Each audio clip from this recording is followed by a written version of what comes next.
Mais je vous assure, les retraites d'élus, c'est encore vraiment un bonheur. Vous savez ce que c'est que l'abondage des retraites chez les élus ? Je vais vous expliquer. Donc quand moi je cotisais 1 euro, ma collectivité cotisait 1 euro. Donc quand j'avais cotisé pour 1 an, en fin de compte, j'avais cotisé pour 2 ans. Moi j'ai fait 15 ans d'élus moyennement payé, donc j'ai cotisé pour 30 ans de retraite. Vous faites le calcul, c'est quand même relativement intéressant pour les élus. Donc ils ont arrêté l'abondage, c'est déjà pas mal. Mais je vous assure, les retraites d'élus, c'est encore vraiment un bonheur. Moi j'ai fait 15 ans d'élus payés. Maire adjoint d'Evry, 1 an et demi, parce qu'au bout d'1 an et demi, je me suis retrouvé dans un placard. Conseiller régional pendant 6 ans, je crois, etc., etc. J'ai été voir, je bosse depuis l'âge de 14 ans.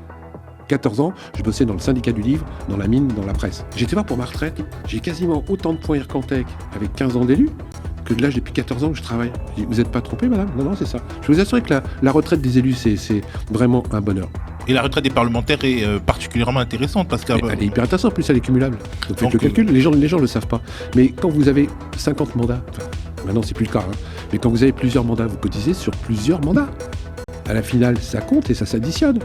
Et eux, il n'y a pas de... Il n'y a pas de plafonnement. Ah bah non, il y en a un pour nous, mais pas pour eux. Vous comprenez que c'est des élus, donc ils peuvent cumuler, même quand ils meurent, ils ont des à côté intéressants. Vous l'avez lu dans mon livre, ça ?